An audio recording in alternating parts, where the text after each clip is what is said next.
유엔 총회 방문을 앞둔 문재인 대통령이 헌정사상 최초의 사법부 수장 공백 사태를 우려하며 김명수 대법원장 후보자 인준안의 조속한 처리를 호소하고 나섰습니다. 네, 배우 문성근 씨는 문화예술계 블랙리스트 사건과 관련해서 참고인 신분으로 조금 전 출석을 했는데요. 관련 내용들 짚어보겠습니다. 최창렬 용인대 교육대학원장, 허성우 국가디자인연구소 이사장 두 분 나오셨습니다. 안녕하십니까? 안녕하세요. 교수님, 조금 전에 들어온 속보입니다. 추미애 민주당 대표가 결국은 김명수 대법원장 후보자 통과를 위해서 그래서인 것 같은데 어쨌든 유감을 좀 표명을 했거든요. 이 김명수 후보자가 지금 또다시 야당이 반대하고 있기 때문에 헌정사상 최초로 사법부 공백이 되는 게 아니라 이런 우려가 지금 있습니다. 24일 날 양승태 대법원장이 이제 퇴임을 하니까 얼마 안 남았잖아요. 국민의당이 지난번에 김희수 헌재 소장 후보자 낙마 같은 누가 했는지 정확히 할 수 없죠. 무기명 투표였으니까 아마 이제 추론은 그렇게 하고 있는 건데 현재 상태는 야당이 다 반대하고 있잖아요. 특히 이제 국민의당이 그 추미애 대표의 그 발언에 대해서 문제를 제기하고 나섰어요. 사과를 일단 해야 된다. 근데 사과를 한다고 해도 그렇다고 김명수 후보자에 대해서 찬성한다는 건 아닌데 일단 전제 조건으로 이제 내걸었습니다. 그래서 어제까지도 일단 추미애 대표가 야당에게 그런 야당의 요구에 응하지 않을 수가 없을 거다라는 전망이 지배적이었어요. 일단 명분이 없죠. 그리고 발언 자체가 적절치 않았다는 게 사실이었고 좀 과격한 발언이었죠. 이른바 땡깡 발언 이런 것들인데 거기에 대해서 추미애 대표가 일단 유감을 표명했으니까 이 상황이 어떻게 풀릴지 좀 두고 봐야겠는데 이것과는 사실은 관계없이 이 김명수 후보자에 대해서 야당은 특히 자유한국당은 일단 좌편향이 돼 있다라고 해서 반대하고 있는 상황이거든요. 그리고 성소수자에 대해서 다른 견해를 가지고 있다라고 해서 반대하고 있기 때문에 이것이 이제 추미애 대표가 발언에 대해서 사과했다 하더라도 유감을 표명했다 하더라도 이게 완전히 풀린 거라고 보기는 아직 어려울 것 같아요. 네. 알겠습니다. 아무래도 또 어제 문재인 대통령이 직접 처리를 호소한 게 이게 또 영향을 미치지 않았나 싶은데요. 그렇죠. 제가 볼 때는 두 가지입니다. 첫 번째 하나는 대통령께서 지금 그 김명수 대법원장 후보자에 대해서 야당의 협조를 지금 요청했지 않습니까? 또 그 유엔 총회 다녀오셔서 직접 야당 대표들과도 회동을 하겠다. 그래서 협치 문제를 어떻게든 좀 해결하겠다고 했기 때문에 거기에서 추미애 대표가 당 대표 입장에서 지금 야당을 자극했 사례가 있기 때문에 얘기하기 때문에 그 부분을 거역할 수가 없는 겁니다.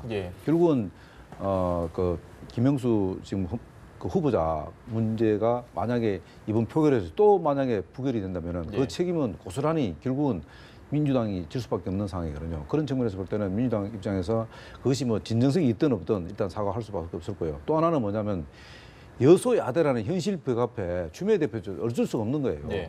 왜냐하면은 어쨌든 국민의당의 절대적인 도움을 받아야 되는데 지금까지 계속 국민의당을 자극했지 않습니까? 그렇기 때문에 오늘 제가 볼 때는 사과했다고 해서 국민의당이 받아들이겠습니다 보다는 더 진정성을 보이기 위해서는 한 발 더 나아가서 오늘 사과를 했고 그러면은 바로 안철수 대표를 방문해서 안철수 대표하고 한번 그 회동하는 것도 하나의 그 진정성을 확인하는 측면에서 또 협조를 받기 위해서 직접 야당의 대표를 만나서 국민의당 안철수 대표를 만나서 협조를 하는 것도 하나의 좀 방법이 아니냐. 그렇게까지도 해도 지금 될까 말하는 상황인데 제가 볼 때는 그냥 사과로 해서 될 일은 아니다. 그렇기 때문에 아마 그 안철수 대표도 추미애 대표가 찾아온다면 거부할 명분이 없다. 그렇기 때문에 일단은 만나서 그 부분은 일정 부분 해소할 필요가 있다. 그런 측면에서 볼 때는 오늘 일단 그 추미애 대표가 일단 무고를 듣기 때문에 그것을 이제 국민의당에서 어떻게 받아들이냐 하는 것은 국민의당의 몫인데 다만 이제 국민의당이 이번에 이제 그 후폭풍과 관련해서 이제 호남 정서를 어떻게 대변하는 부분인데 이 부분도 아마 이제 추미애 대표하고 만나서 얘기 충분히 하다 보면 뭔가 해결이 안 되겠나 싶습니다. 알겠습니다. 대선 이후에 국민의당이 지금만큼 존재감을 드러낸 적이 없는 것 같은데 말씀을 조금 해주셨는데 이 호남의 민심을 거스르고라는 표현은 좀 어떨지 모르겠지만 김희수 후보자도 이미 한번 안 돼 스톱을 시켰고 만약에 이번에도 스톱을 시키면 너무 부담스럽지 않느냐 이런 얘기가 있습니다. 국민의당으로서는 상당히 정치적 부담을 지을 수밖에 없을 거예요. 그러나 이제 국민의당 생각으로는 지금 이제 지난번에 추경하고 정부조직법 통과될 때 국민의당이 집권당이 협조했었죠. 그럼에도 불구하고 당의 지지도가 어떤 변화하는 그런 기미를 보이지 않았어요. 그래서 아마 국민의당의 판단은 지금 민주당이 협조한다 한들 그것이 당의 어떤 지지도의 상승으로 연결되지 않는다라는 그런 정무적 판단을 하는 것 같아요. 예. 어차피 그럴 바에는 그리고 집권당이 이중대다라는 비판에서 자유롭기 어렵다면은 기본적으로 당의 존재감을 좀 살리는 쪽으로 그런 아마 정치적 계산이 작용한 게 아닌가라는 생각이 좀 들어요. 예. 지금 이제 이 김명수 후보자의 경우 지금 뭐 추미애 대표 발언을 얘기했습니다만 사실 그거는 본질은 아니에요. 본질은 아니고 국민의당은 지금 당의 존재감 그리고 안철수 대표가 지난번 이제 전당대회 때 얘기했던 거 선명야당 그리고 광해에서 쓰러진 한이 있더라도 예. 자기가 끝까지 싸우겠다는 이런 결기를 보인 거 이런 것들의 전 연장이라고 보거든요. 그렇기 때문에 지금 이제 김명수 후보자에 대해서도 끝까지 현재로서는 자율투표니까 사실 자율투표는 말이 자율투표지 당의 분위기는 반대쪽인 거예요. 예. 당 생활 다 해봐서 아시겠습니다만 당이라는 데가 자유투표를 하더라도 의원들이 다 알죠. 분위기가 어떤 건가를 알기 때문에 일단 기류는 반대 기류인데 예. 지금 말씀처럼 과연 또 반대를 했을 때 국민의당이 그야말로 존재감을 극대화시키는 건 분명히 맞아요. 그럼에도 불구하고 과연 당의 지지도 상승과 어떤 영향이 있을 것인가는 별개의 문제거든요. 지금 예. 그런 점에서 국민의당의 속내가 대단히 복잡할 것 같아요. 그렇다고 또다시 찬성을 하면은 역시 국민의당은 결국은 뭐 한 번 김희수 후보자 낙마시키고는 결국은 집권당의 존재가 반짝 존재가 없구나 이렇게 될 것이고 만약에 또 낙마시키면 지금 호남 민심뿐만이 아니라 그 호남 유권자들뿐만이 아니라 기본적으로 지금 특히 김명수 후보자의 경우는 야당이 주장하는 몇 개의 그 근거들이 논거들이 별로 설득력이 없어요. 무슨 58세의 그 경력 그 대법 법원장 한 사람을 경력이 없다라고 얘기한 건 말이 안 되는 거거든요. 예. 대법관들이 뭐 더 기수가 위로하더라도 그런 것도 있고 그렇기 때문에 그런 것들을 국민이 어떻게 보이냐. 자유한국당과 바른정당은 원래 반대라고 유권자들이 알고 있기 때문에 예. 오히려 저기 타격이 덜 받는데 국민당이 또 만약에 여기에 대해서 반대를 했을 경우에 어떤 후폭풍이 있을까를 아마 상당히 긍정 부정을 상당히 여러 가지 계산하지 않을까라고 생각이 듭니다. 알겠습니다. 이번에 그 지금 그 김명수 후보자 예. 이 표결과 관련해서 제가 볼 때는 모든 책임과 공갈을 거기에 대한 결과가 어떻게 될지 모르고 공갈을 국민의당한테만 책임을 떠넘긴다는 것은 좀 제가 볼 때 좀 무리다. 예. 왜냐하면은 사실 민주당 표 단속도 철저히 해야 된다. 지난번에 그 지금 정족수 미달로서 민주당에서 뭐 난리 찍은 적도 한 번 있지 않습니까? 예. 그런 부분도 있고 또 이번에 그 김희수 현재 후보자 소장 후보자도 과연 그러면 국민의당에서만 반대해서 이게 부결이 된다 하는 부분들이 지금 여러 가지 썰들이 많잖아요. 예. 민주당 내부에서도 이탈표가 충분히 있을 수 있다고 국민의당에서도 제기했지 않습니까? 그런 부분이 있기 때문에 우선 가장 중요한 것은 민주당이 내부 단속도 우선 철저히 할 필요가 있다. 그리고 어차피 국민의당도 중요하지만은 바른정당과 그 자유한국당에도 하여튼 협조 요청하는 모습을 보여야 되는데 지금 이렇게 겉으로 지금 보면은 거의 지금 국민의당에 지금 초점을 맞춰져 있지 않습니까? 그런데 그 와중에 지금 또 그 지금 자율투표를 할 것이냐 당론을 하는데 일단 자율투표로 정해졌지 않습니까? 네. 그런 측면에서 볼 때는 제가 볼 때는 국민의당 물론 표 단속도 중요하지만 민주당 내부의 단속도 좀 더 철저히 할 필요가 있지 않겠나 저는 그래 봅니다. 중요한 말씀인데요. 일단 여권이 야당에 대해서 보다 좀 적극적으로 설득할 필요가 있어요. 그래서 오늘 추미애 대표가 이제 유감을 표명을 했는데 향후 그런 발언은 적절치 않습니다. 왜 그러냐면 불필요하게 소모적으로 상대방 당을 자극하면 안 됩니다. 야당도 여당에 대해서 마찬가지고 여권도 야당에 대해서 똑같아요.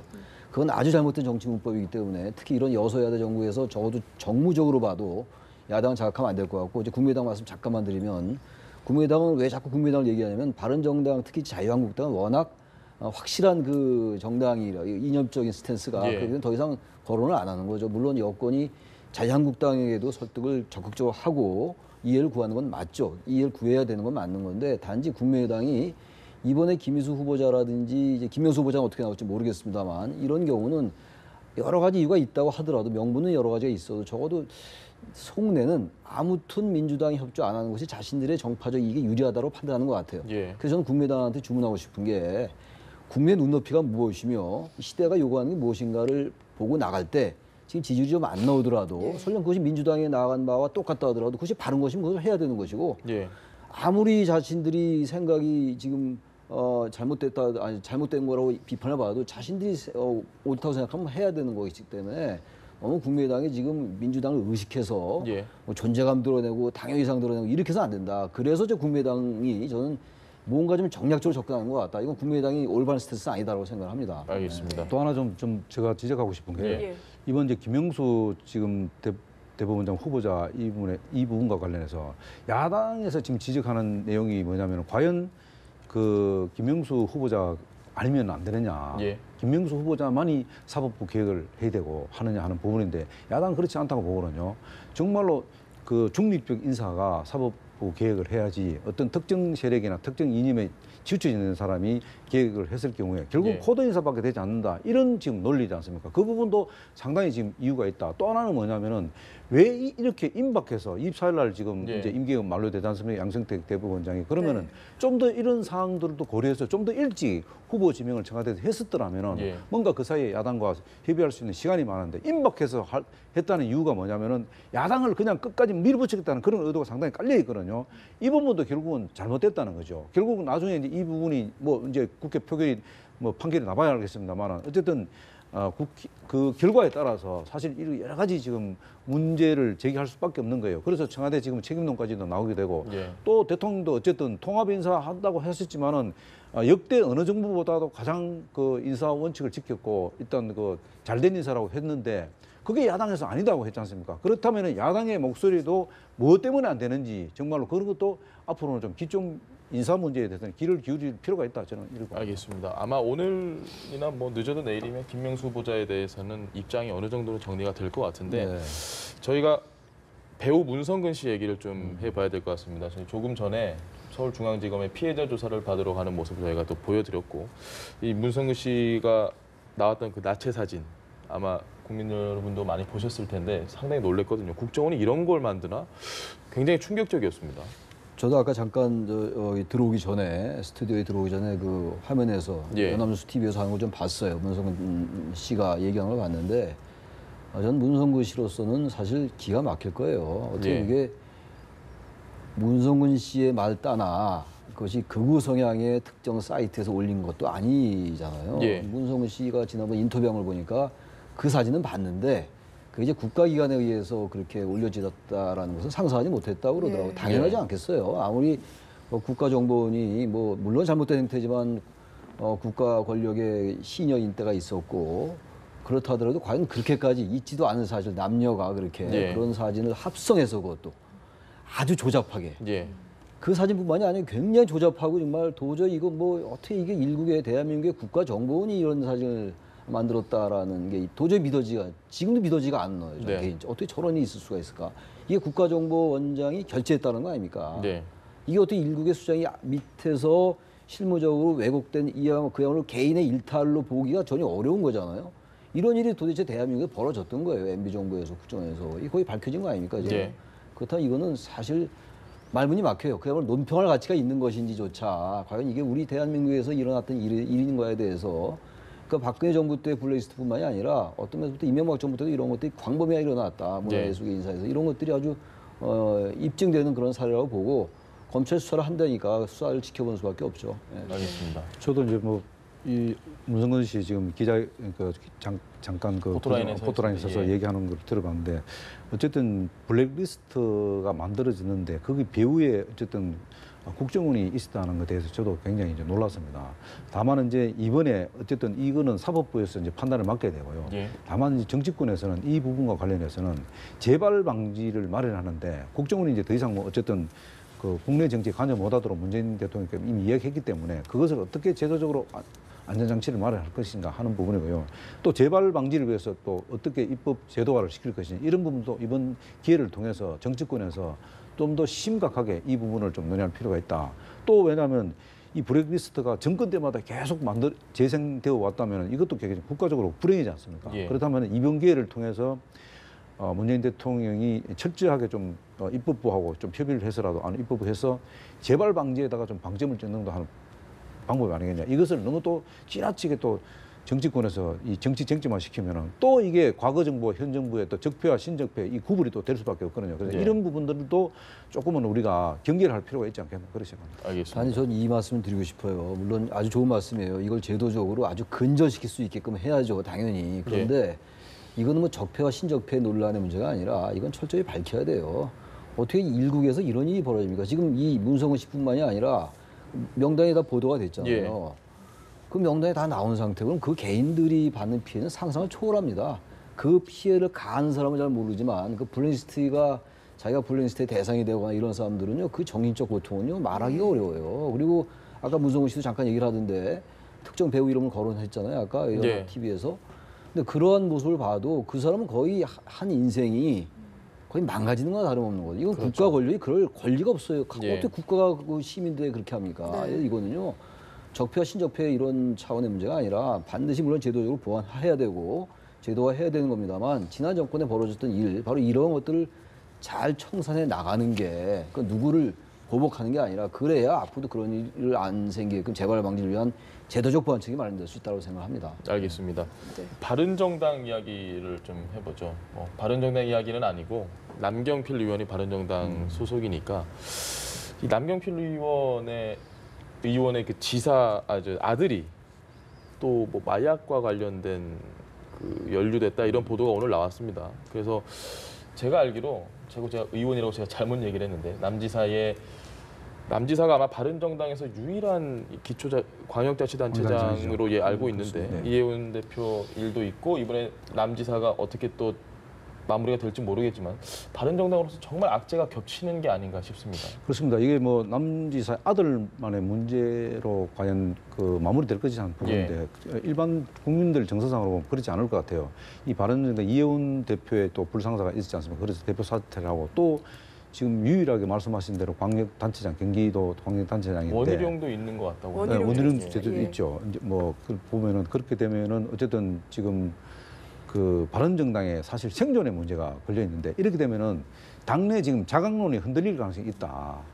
그렇게 되면은 결국은 이제 지방 그 차기 지금 그 단체장 뭐 지방선거를 앞두고라도 이 뭔가 지금 내부에서 지금도 지금 뭐 자강론이나 통합론이나 갖고 지금 김문성 대표, 유승민 전 의원이 지금 굉장히 대립하고 있지 않습니까? 이런 상황에서 이 악재가 터졌다는 것은 결국은 이 통합의 어떤 그 좀 앞당기는 그런 수순이 물꼬가 트는 그런 상황이 될 수도 있다. 그렇기 때문에 굉장히 뭐 남경필 지사 입장에서 볼 때는 굉장히 좀 아픈 얘기 같습니다만은 어쨌든 이런 부분들이 바른정당의 어떤 생존하고도 직결돼 있지 않겠나 저는 그렇게 봅니다. 알겠습니다. 지금 바른정당이 11월 13일에 전당대회를 개최한다 이런 이슈가 있는데 이런 악재들이 계속 겹치다 보면은 좀 여러 가지 고민들이 많지 않을까 싶어요. 그래서 뭐 정당도 그렇고 또 위기가 기회일 수 있어요. 그러나 지금 남경필 지사 특히 개인적으로가 굉장히 안타까워요. 지난 일입니다만 그 아들이 이제 그 군내에서의 또 폭행 문제로 집행유예 받은 적이 있잖아요.